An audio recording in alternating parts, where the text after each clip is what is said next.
তৃতীয়াংশ আমরা দেখতে পাচ্ছি, বাকি বিলুপ্ত। সূর্যের আলো কিভাবে ভেতরে ঢুকছে, একটা হোল দিয়ে পুরো জায়গাটার। There is a musical pillar.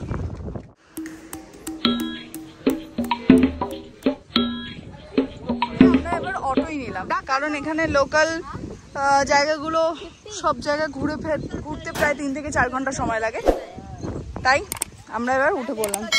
আপনার নাম क्या है भैया? परसवा राजा भैया हमारे साथ है। আর আমরা বেরিয়ে পড়েছি অটো নিয়ে। লোকাল জিনিসে লোকাল জায়গা ঘুরতে আলাদা মজা, তাই না বলো?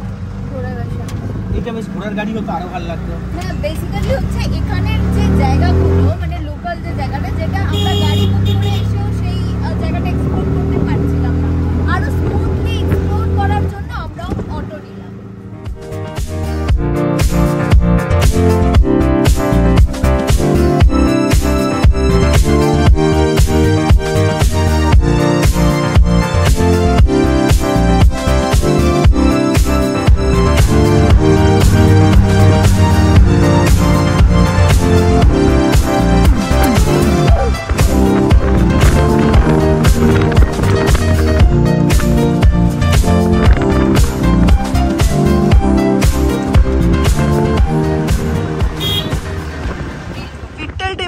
এন্ট্রি হচ্ছে এই গেটটা।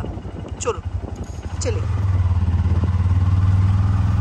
এই হাম্পি শহরের সব জায়গাতেই এক একটা স্থাপত্য এবং তার এক একটা ইতিহাস। ভেঙে চুরে গেছে কিন্তু এখনো রয়েছে।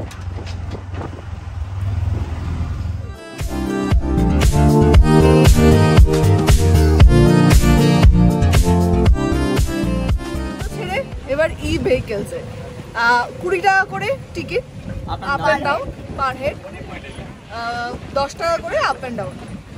আর আরও একটা টিকিট আছে যেটা আমাদের অটো ড্রাইভার বললেন যে একটা স্ক্যানার রয়েছে, সেটাখান থেকে স্ক্যান করে নিতে, কিন্তু স্থানীয় এখানকার যারা রয়েছেন তারা বললেন যে আজকের জন্য এটা ফ্রি রয়েছে। হ্যাঁ, এটার কারণটা আমরা জানি না, ফ্রাইডে মেবি উইকেন্ড, মেবি কোনো কারণ, কিন্তু এক্সাক্ট কারণ আমরা জানি না। আমরা এখন বেরিয়ে পড়েছি। বিঠ্ঠলা টেম্পলে হেঁটেও ঘোরা যায়। এইখান থেকে যদি আপনারা হাঁটা শুরু করেন, আধ ঘন্টা মতন সময় লাগবে পুরোটা হেঁটে মেন মন্দিরে যাওয়ার জন্য বা মেন জায়গাটায় যাওয়ার। আগে অনেকে হেঁটেও যাচ্ছে, সুতরাং হেঁটে যেরকম এটা ঘোরা যায় ঠিক সেরকম ই রিক্সা, যেহেতু সময় কম তাই ই রিক্সাটা অ্যাভেল করা অনেকটা বেটার, মানে কি হাফ অ্যান আওয়ার ডিস্টেন্স এখান থেকে হেঁটে যাওয়া। এই যে অনেকেই হেঁটে যাচ্ছেন, আর আমরা আপাতত ই রিক্সা।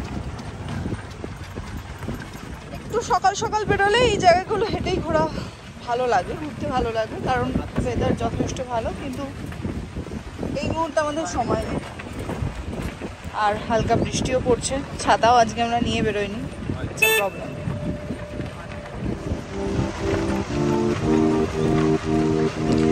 কুদুরি গম্বে মান্ডাপা।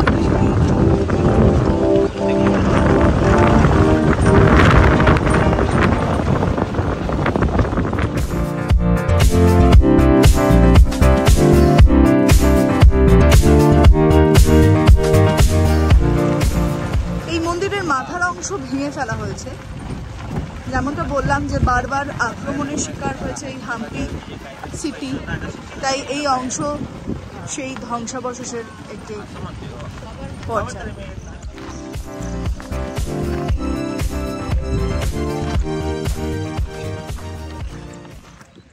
ওয়ার্ল্ড হেরিটেজ সাইটের অন্তর্গত এই ভিট্ঠালা টেম্পল। দ্বিতীয় দেবারিয়া এই বিঠ্ঠলা টেম্পল তৈরি করেছে। বিঠ্ঠলা টেম্পল তৈরি করার পর তার যারা বংশধর ছিলেন 1426 থেকে 1444 সাল পর্যন্ত এই বিঠ্ঠলা টেম্পল তৈরি করতে সময় লেগেছে। বিঠ্ঠলা টেম্পল মানে হচ্ছে বিষ্ণুর আরাধ্য। ভিতরে কিন্তু বিষ্ণু মন্দির আছে, ভিতরে গেলে আমরা সেটা দেখতে পাবো। এই 1426 থেকে 1444 খ্রিস্টাব্দ পর্যন্ত এই মন্দিরটা তৈরি করতে সময় লাগে। তারপর এটা আস্তে আস্তে পরবর্তীকালে যখন এই সময়টা বাড়তে থাকে, তার যারা বংশধররা আসে তারা এখানে বেশ কিছু নতুন সংযোজন করে। সেই সংযোজনেই আমরা ভেতরে গিয়ে দেখতে পাবো। সব থেকে বড় বিষয় যেটা চ্যারিয়েট রয়েছে, এটা কিন্তু ভারতবর্ষের 3টে জায়গায় পাওয়া যায়। সেই জায়গাটাতে গিয়েই বলবো ভারতবর্ষের কোন কোন জায়গায় এই 3টেই চ্যারিয়েট রয়েছে।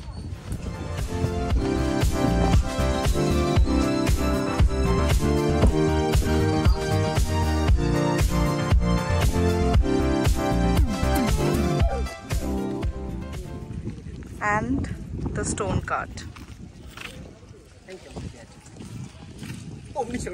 এই স্টোন চ্যারিয়েট যেটা রয়েছে এটা আমরা মূলত 50 টাকার ভেতরে দিই।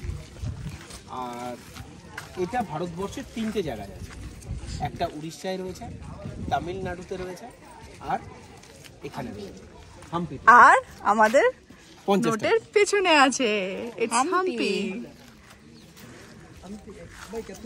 এখানে পুরো টেম্পলটাই বিট্ঠলের টেম্পলের অংশ। মূল যে মন্দির সেটা এখন বন্ধ রয়েছে।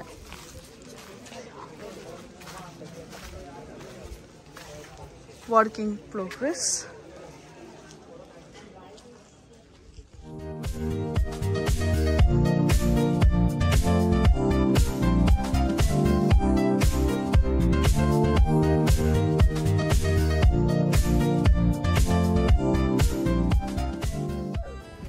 জায়গাটা হয়তো আর কয়েক বছর বাদে মানুষের জন্য বন্ধই করে দেওয়া হবে, কারণ মন্দিরগুলো ধীরে ধীরে হেলে পড়ছে। রক্ষণাবেক্ষণের কাজ চলছে, এই স্থাপত্য ধরে রাখা সত্যি ডিফিকাল্ট। এবং কাজ যে মানে যারা সেই সময় এসেছিল, এখানে যারা সেই সময় এসেছিল তারা কিন্তু এসে এই যে বিভিন্ন পর্যটকরা এসে যে বর্ণনা করে গেছেন, সত্যি এই কাজ চোখে না দেখলে বিশ্বাস করা যায় না। আমরা আপনাদের মোবাইলে ছবি তুলে কতটা আপনাদের দিতে পারবো সেটা কিন্তু বড় বিষয় নয়, বড় বিষয় হচ্ছে চোখে দেখা একটা আলাদা বিষয়। যেখানটা দাঁড়িয়ে আছি এটা হচ্ছে মিউজিক্যাল পিলার বলা হয় এটাকে। মিউজিক্যাল পিলার আমি কালকেই বলছিলাম না যে কালচারালি এতটা রিচ ছিল এই বিজয়নগর ডাইনেস্টি এই সময়টা, যে এখানে এক একটা পিলারে হাত দিলে পরে সরগম শোনে, পিলারে হাত দিয়ে বাজালে পরে সেই সরগম শোনে।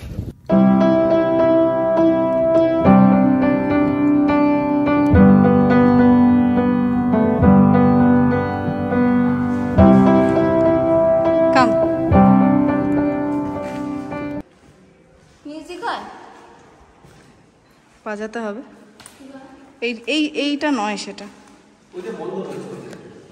নেই, ওটা খোলা আছে।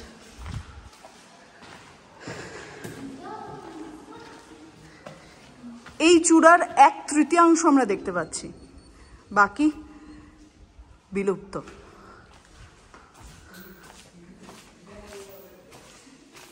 এটা সেই সময়কার গর্ভগৃহ, এখন কিছুই নেই।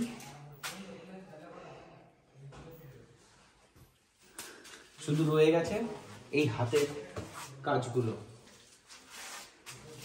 এগুলো কিন্তু আমাদের ভবিষ্যৎ প্রজন্মের জন্য কিন্তু বাঁচিয়ে রাখতে হবে। ভবিষ্যৎ প্রজন্ম এসে যেন দেখতে পারে যে আমাদের আগের যারা রাজত্ব করে গেছে বা যারা ছিলেন তারা কি দিয়ে গেছে পৃথিবীতে। কয়েকটা লেয়ার আছে, বুঝতে পারছি না এখানে অ্যালাউড কি অ্যালাউড না। খুলে রেখেছে, এখন অ্যালাউড আছে। আছে না, টর্চ এনেছি না। আর্কিটেকচার একেই বোধহয় বলে। সূর্যের আলো কিভাবে ভেতরে ঢুকছে, একটা হোল দিয়ে পুরো জায়গাটার আলোর ডেসক্রিপ্ট করা রয়েছে। মন্দিরের ভেতরের অংশ এটা। My goodness. মন্দিরটা এমনভাবে তৈরি করা হয়েছিল, দেবারিয়া এবং তাদের রাজারা এখানে পুজো দিতে আসে, যাতে যখন এই মন্দির পরিক্রমা করা হতো সেই সময় যাতে মন্দিরটা তাদের মানে ভগবান যেন মাথার উপরে থাকে।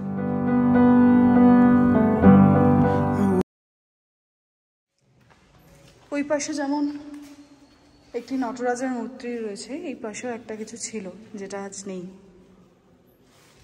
ওই যে বাজছে,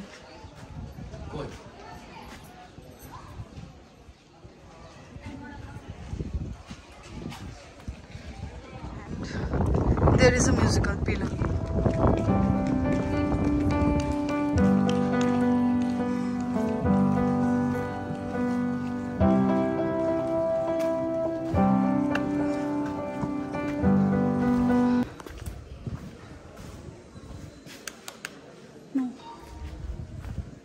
Which one?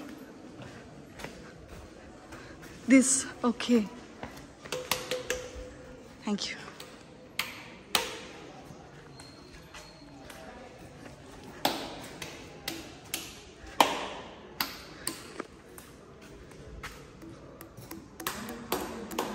ওরকম না, ওরকম না।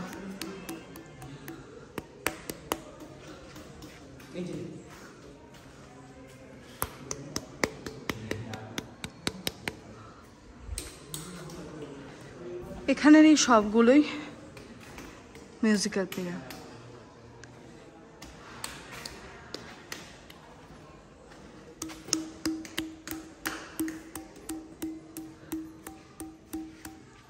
জাস্ট লাইক তবলা যেরকম বাজে ওইভাবে স্ট্রিং করতে হবে, এমনি হাত ঠুকলে বাজবে না।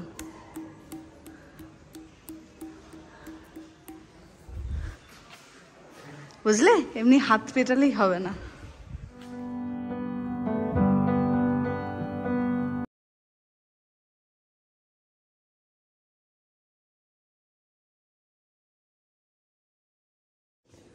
এখান থেকে পিক আপ পয়েন্ট, এখানে আরো ভেতরে আরো অনেক অংশ আছে।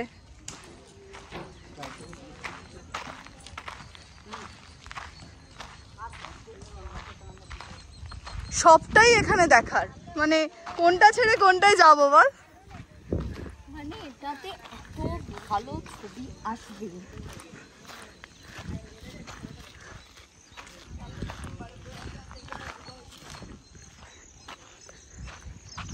ছবি তুলে গুল করা যাচ্ছে না, এত ভালো ছবি আসছে। এবার ফেরার পালা, আমরা আবার উঠে পড়েছি। সুন্দর ভিডিও এসেছে আপনাদের জন্য, ভালো লাগবেই আমি গ্যারান্টি দিচ্ছি। পুরো ভিডিওটা দেখতে হবে, সঙ্গে থাকতে হবে বেস্ট রিজন রোডে। তাহলে বিঠ্ঠলা মন্দিরকে বিদায় জানিয়ে এবার অন্য ডেস্টিনেশনের দিকে, লোটাস টেম্পল, লোটাস মাহেল, সরি।